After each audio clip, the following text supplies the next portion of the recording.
Hello, this is episode 9.2. It's pretty late at night. It's just before my bedtime. That's why I look like this, wearing my night clothes.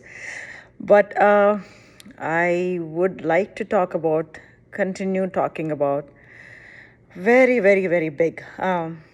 It's actually a kind of setback. I think it's one of the biggest setbacks I had in life, if not the biggest. And that's the reason I really don't like this year. I really don't like it. There's not one thing, I would, you know, that I would keep. But anyways, I'm going to talk about that. So, like I said, I got first rank, got into a new school. That's where I was. First rank in my first unit test. I thought it was a fluke. And then there was another unit test, and the results came out, and I got a first rank again. So now I was pretty slowly getting confident that this is not a fluke, that that I was a bright, intelligent, academically strong kid, uh, and I was warming up to the idea of this new school and not feeling so intimidated, even with all the homeworks and all the assignments and everything, all the work that came home. Now I was counted amongst the clevers, like as they were called. And also, my teacher made me the class monitor, which is, a very big honor, because not only were you a first ranker, and usually the monitors were chosen amongst the top five ranks, which looking back is a silly method, because the most academically strong student need not necessarily be the strongest leader, but that's how they were chosen. You got a lot of perks if you were the first, second, or third ranker for sure. And so I became the class monitor, and everything was going well. Around this time, my everybody, the my youngest Maya had actually also, not only he had a job, but he also opened his own clinic. It was named Surya Clinic. I still so remember, and we were so excited that one of our own had a clinic. If I remember correctly, some relative actually cut the ribbon. That's where I saw a ribbon cutting ceremony. And my dad actually helped order some, some samosas and mixture, and we had a little inauguration. All my youngest uncles, my youngest Mauyas, his in-laws and relatives and all came for the inauguration. Our relatives all came for the inauguration. It was either his father-in-law or my Pinni's father-in-law or my dad. Somebody cut it. Somebody cut the ribbon. One of the relatives actually, or maybe his boss at work, because he had a job also. But anyways, so he opened his own clinic, and that was a very exciting thing for us. Eventually, after a few months or after a year or so, or after a couple of years, one of our relatives, my Amama's cousin, I think it was Amama's cousin or Tataya's cousin, one of my relatives, their daughter-in-law was also a doctor. So she joined him in his practice, actually. I remember her face, but I don't remember her name. But it was somebody she was their daughter-in-law, and they lived in Vijayanagar colony as well. So then what happened was, during this time, it was soon time in school for my quarterly exams. So, I was the first ranker. I wanted to obviously maintain the first rank. I was very diligent. The first subject always for us was, moral science or general knowledge. General knowledge was introduced later, but um, uh, and then it was Telugu, and then Hindi, English. I gave all those exams, and then it used to be maths, science, social studies. Actually, Hindi used to be the last day, I think. But anyway, this was the order. Maths was always the right after English. So first three language exams I gave I did very well, or so I thought. I did very well. Then I went to give the maths exam. I was writing the exam, I was forgetting all the formula because maths used to be an extremely memory heavy subject. There was nothing, no process or nothing intriguing or, nothing to remember. It was like all these formula of a rectangle, formula of a triangle. You had to remember, you couldn't derive it then and there. So everything was about formula, so formulae. So, but I felt like very woozy. I was not able to remember any of the formula. And I started like feeling struggling with it. And it used to not be the case in my unit test and assignment. The couple of exams I had given, I had got first rank. Now, granted, I did not have the top marks in math, but it was still way high also. Overall, I got the first rank. So I was feeling very woozy, but somehow or the other, I gave that exam, and I came home and immediately went to bed. And around 8 p.m. or something, I had to study for the next exam, next day science exam. So somehow I slept for an inordinately long time, and my mother and father kept waking me up because it was exams. And then they realized that I had very high fever, and me probably had fever all day, very high fever. I had like 104 temperature or something like that. So they said, obviously I couldn't go to the exam. So my dad wrote a letter saying I couldn't attend the rest of the exams. He went and spoke to the school, and I was insistent that I have to go, but I was in no state. I had running very high fever, and I was delirious. So they went to my dad went and got an approval letter. He showed it to me saying that they've approved for you to take the rest of the exams after you get back. So luckily for me, what used to happen is in the Indian system back then, schooling system, we used to have a quarterly exams, immediately followed by the Dasara holidays, which lasted for a good 10 days, 10 to 15 days, like long time we used to get, 2 weeks, at least 2 weeks, maybe more. But they thought, okay, she'll get a break during the exams, fever will come down, and then she also has the holidays, so she can recover and she can go back. So I was running high fever, and the fever just wouldn't go down. It just wouldn't go down at all.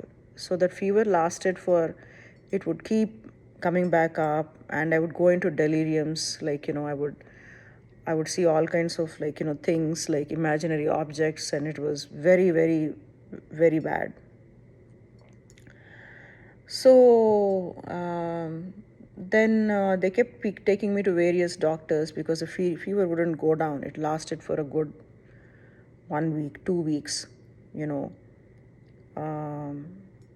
3 weeks. Every day I would get high fever. Then they took me to a specialist, got all the blood tests and all done, and they realized that I was suffering from typhoid, which was I think it's kind of like a flu, but it's a little bit of a chronic flu. It stays for a very long time and you lose hair. I lost a lot of hair. I used to have very long, beautiful hair, but I lost a lot of hair, and I lost a lot of weight because I didn't like anything that I was being fed. So after that, what happened was I still wouldn't recover, and I used to, like, throw up everywhere. I couldn't keep the medicines down. The worst medicine in the world, I still I still remember it as a nightmare. That pink the amoxicillin in liquid form, because I was only 9. I hadn't started taking capsules or anything yet. Ampicillin and amoxicillin in liquid form, it used to be the most disgusting thing. I couldn't keep it down. I hated taking it. Many times my mother would give it. I would just throw it under the bed, not take it. So because I couldn't keep, if I took it, I couldn't keep it down, I would throw up. So basically, because I was so sick, so I was only in the new room that I got in the upstairs. I was only in the room for like, I got the room in June. I was only there till September. 3 months I had the room. Then they had to shift me to my parents' bedroom because I needed full-time care. So obviously they couldn't leave me alone in the room. And my we used to have a mosquito net, and I still remember the color. It was like a very light greenish blue, almost like a very light pastel green, but it was more like a very light cyan. And it had a print. It had blue and pink and yellow flowers on it. And so whenever I had a fever, and this was it used to happen before also, but this was for a very long, prolonged time. And then my mother used to put me in that mosquito net, and it used to be tucked on all ends. And she would also put blankets on top of the mosquito net to keep it warm. And they would turn off the fan, and the mosquito net would be tucked in all end, and the fan wouldn't turn on the fan. And that's the reason they used to put the mosquito net. And they used to give me some very particular food, like mm, rice and milk or something like that. And I hated milk. So I couldn't keep that down either, or I couldn't eat it.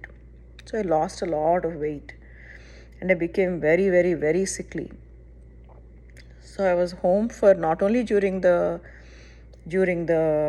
my quarterly exams. They were hoping I'd recover and go back after the holidays, after the Dasara, but I didn't recover. I was still running fever, and I still was losing weight. So they made the call. I wanted to go back to school, but they made the call to not send me back until I fully recovered. And I wasn't recovering at all. Definitely, this was the biggest setback of my life, of my entire life. And I'll tell you why. Amazing, right? That something so out of the blue could be a setback, and could set back your entire life, your personality, everything. So I was just not recovering. Then one day my youngest uncle came home, and he used to check up on us regularly. Even so, he used to come regularly whenever somebody is sick. Even till today, he always comes. Like we did not know how spoilt we were in terms of getting medical attention until we came to US, and how difficult it is to get a doctor's appointment. And he would always, it was just a phone call away or just something away, he'd always come check up. So and he was a freshly minted doctor. So he had just graduated that previous year. And so it was taking a while for people also to kind of realize that, okay, now he's a doctor, he's a full-fledged doctor, he has his own clinic, and because he was the youngest boy also, youngest male child amongst my mom's siblings. My mom was the oldest. So he came home, and my mother started, she started feeling very worried about why my sickness wouldn't go down. So he said, the number one thing you should do is, why do you have this mosquito net? Why do you have this mosquito net, and why do you have all these blankets over it? Then my mother was like, because the fan is off. We have to switch the fan off. So if the fan is off, we have to put the mosquito net. And inside also it was very like very cluttered, and almost unhygienic, because there'd be like blankets, and sometimes I would just like vomit in the blanket. It would be in a corner, then somebody would take it out later. It was I was always sweating because the mosquito net and the blankets used to be on top of it. Then he said, why don't you just turn on the fan? Then the mosquitoes won't come. Put the fan on at full blast. Or then, see, back then is our knowledge of science and medicine has evolved so much. So back then, people believed that you shouldn't turn on the fan if somebody is sick. They would feel that if they got exposed to the cold, they'd get more sick. And for them, fan was something that created that cold. Okay. So they were shocked that he's asking, that a doctor is asking somebody to turn the fan on. And then, and he said, and turn the fan on, take off all the mosquito net, and and the bed should be clean. There should be nothing, no clutter, no blankets. First of all, don't have, and the blankets were thick, they were pure wool, and they used to be very prickly. They used to have a checkered pattern, they used to be black in color. So it was an ugly color, it was uncomfortable, it was prickly, and it was hot as hell. The blankets. And they used to cover like 2, 3 blankets on top. So, and these were literally like, they were not blankets, they were more like it was almost like wearing a rug. In fact, in Telugu, they used to call it a raggu. So, so he said, take off all those blankets, put 2 clean white sheets on the beds. Okay, on the bed, put the fan on. If you don't want to put it on high, put the fan on in light. No this thing, and put a light blanket on her. Put a fan. The child should feel comfortable. The patient should feel comfortable in their head. They should not feel like sickly, and they should not feel so sickly. And they kind of thought like, what kind of weird, because back then it was very different. It was like when you used to get sick, they used to make you warm. Of course, they used to put ice packs and all in your head to cool you down, but in the night they used to keep you all like very cuddled up. And my mother used to used to sing a song. It was Jo Achyuta, Jo Achyutananda Jo Jo Mukunda Lali Paramananda Rama Govinda, something like that. Jo, something like that.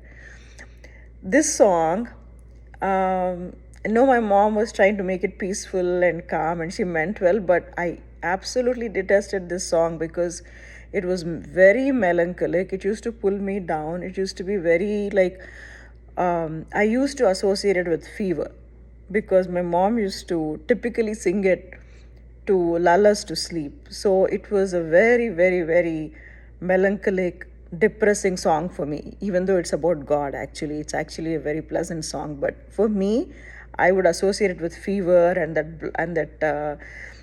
that mosquito net and all the blankets and all the blankets on the side and scarves and the black blankets and the heat. And all disease I used to associate it with this song. So as soon as this song started, and the other thing they used to do is they used to take Vicks, and I know people like Vicks, but I hated it. They would put it on my throat and on my chest, and they would rub it, and I would get suffocated. I would get so that Vicks smell used to suffocate me. So they were.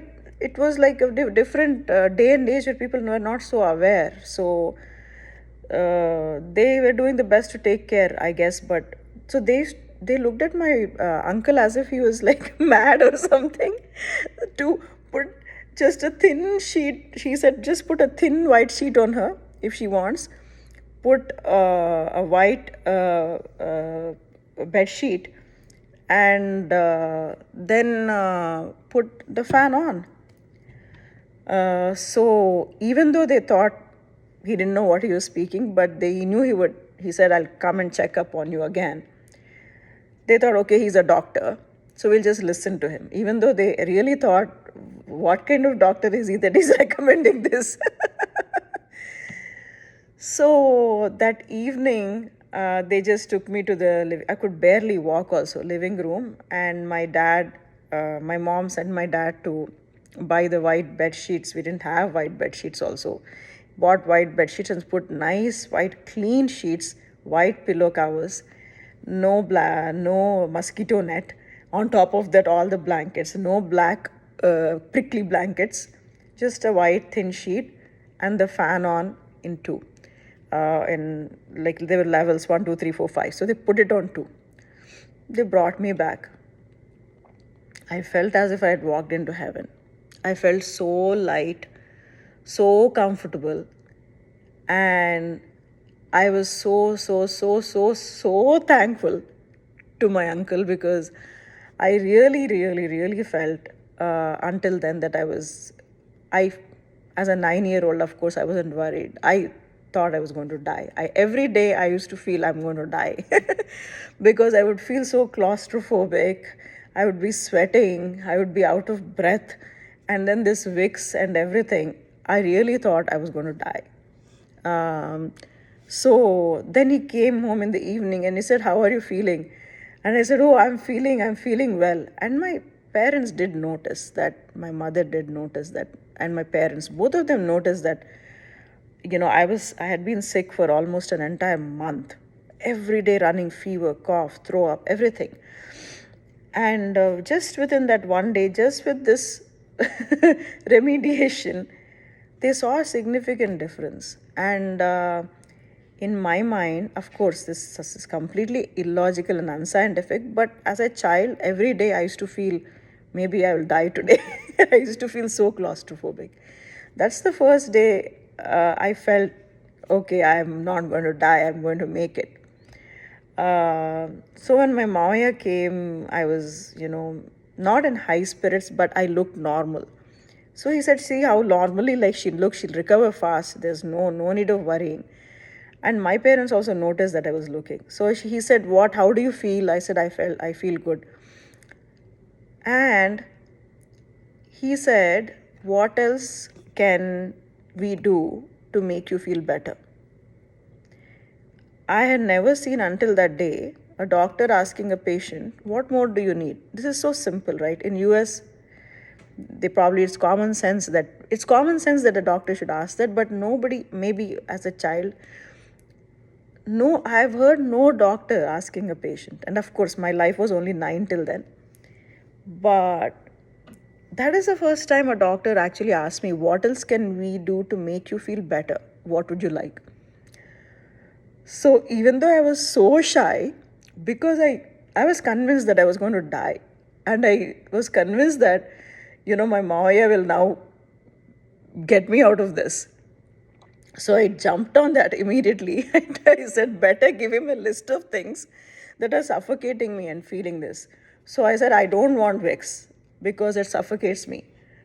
Then everybody started arguing, like even before my Maya could say. Then they're like, no, your throat is all filled up with phlegm. You need the Vicks." Then I said, "I don't want the Vicks. It suffocates me. I feel as if I'm breathless." Then they thought it's nothing to do with breath. In fact, it'll make you breathe better. Then my Maya immediately said, "If she doesn't want Vicks, don't give her Vicks. It's okay. It's none. Nothing is going to happen. Stop it right away." Vicks and Amrutanjan they used to put here on my head. Oh my God. I said, "No Amrutanjan." He said, "Don't give her Amrutanjan. It's giving her a headache." Then then I said, "I don't want that amoxicillin. I want." I really pushed it. Actually, amoxicillin, I asked for the third. The second thing I said is, I said, "I don't want to eat. I don't want to eat." They used to give me milk and rice mixed in with sugar. They said, and I said, "I don't want to drink the milk. I'm not able to keep it down." Many years later in my 40s, I realized I was actually had always been heavily lactose intolerant. But I didn't know that. I always hated milk, but probably it was because of this. So I said, "I don't want to have milk." Then he said, "Okay, what would you like to have?" So I said, I used to like rasam rice a lot. I said charu. They used to call it charu in Telugu. I want charu annam and I want pergu annam. And again, this is so weird, right? Now everybody, when they're taking antibiotics, they take probiotics, they take yogurt. But back then, they had a different misconception that you should not eat yogurt. It causes cold. So everybody's like, how can we give her yogurt rice? Then my Maya said, no, yogurt is actually good. You can give her yogurt rice if she wants. It's actually, in fact, she should be taking yogurt. It'll, when she's on so many antibiotics, then, her gut lining, will get affected. Give her yogurt rice. So they were looking at him as if he's daft. So I got that also. He said, sure, you can have rasam rice and you can have, charu annam and you can have yogurt whenever you want. Just give her yogurt. If that's what she wants, she feels she likes it, she can keep it down, give her that. Then I said, I don't want to drink juice. Then she said, yeah, fine. What do you want to drink then? I said, I want gold spot. Now, okay, give her gold spot. People thought he was out of his mind. I can see now everybody drinks Gatorade and it's okay to drink sodas, carbonated drinks. Then he said, yeah, that has sugars and all, give it. If that's what she wants to keep it down, give it to her. So I said, okay. Then I thought, okay, now I'll push this. Then I said, I don't want amoxicillin. I didn't know that pink medicine. He said, no, that I cannot say. You have to have medicine. But what is in it that you don't like? And people are like, at that point, they thought, if this guy says, don't give the medicine also, we are just not going to trust him as a doctor. But he said, no, you have to have medicine. You cannot. But then he found out what is in the medicine that, that you don't like. So I said, I don't like the taste. It's so bitter. Then my parents were like, oh my God, hope she doesn't get her medicine cancelled out because I was really taking advantage. I was riding this pampering to the bank. I thought I found a doctor who's asking me what I want and I'll just tell him. But then he said, no, okay, then why don't you try capsules, or tablets of the same. And I was still right at that cusp where kids used to take still like the liquid forms because they couldn't swallow it. So my parents were a little doubtful, how will she take this? Because I had never taken a capsule or a tablet form. So he said, no, I'll be there, I'll teach her. So he got the tablet form of the antibiotic, and I took it. It was not a capsule, it was actually a tablet form. Then I took it, but I couldn't keep it down. He taught me how to. He said there's two methods. One is he said take little water, put it, swallow it. Then I couldn't do it. Then he said put the tablet on your tongue, put it, swallow it. I couldn't do it. I took it out. I used to throw up. Then everybody was like, this is not working out. She's throwing up. At that point he said maybe she's allergic to penicillin. So they got me tested, and indeed I was allergic to penicillin actually. So how much of this fever was because of that, nobody knows. But anyways, he prescribed me a different antibiotic in a capsule form. And that's when I first started taking capsules. That I would take regularly, I took. Until then, I would throw the medicine under my bed, throw it away, pretend I took it, not take it, put it in my cheek and spit it out later. I used to do all kinds of things. But the capsule, I loved, I enjoyed it. And he taught it how to this thing. So with these few changes, literally within 5 days, I was completely normal. Like completely. The fever was gone. Everything was gone. And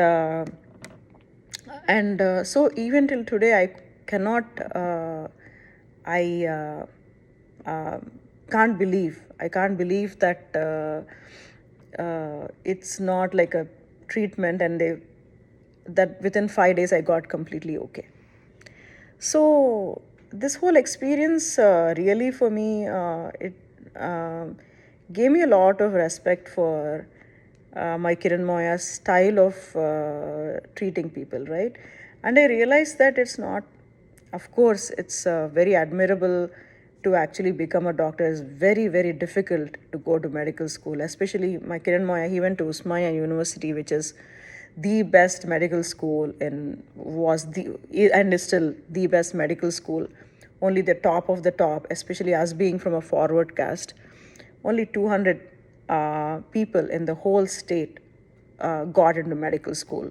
And Usmania and Gandhi, and Usmania was number one, and he got into that medical school. So it's very admirable of anybody to become a doctor. But again, what kind of doctor you are, like it's one thing, of course, he was a brilliant student, that's why he got in there.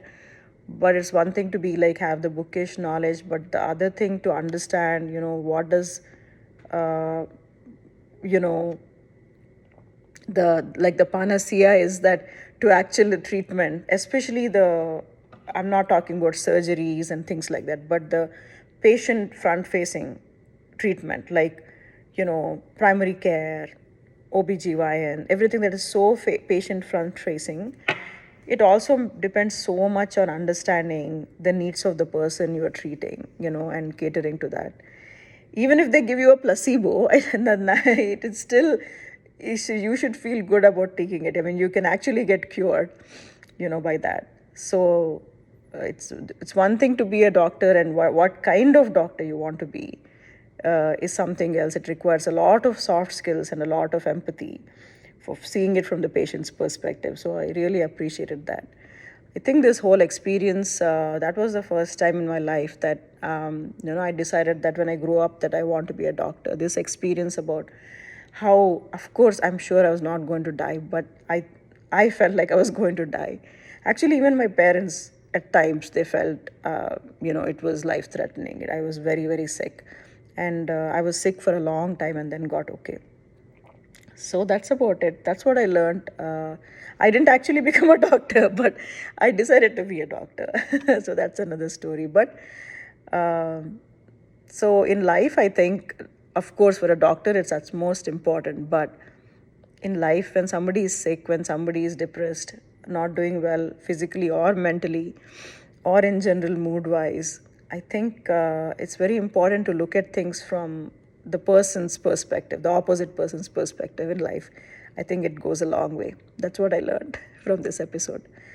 So I'll come back with 9.3, which is very interesting, has a lot of things that shape my life in the future. Okay, bye.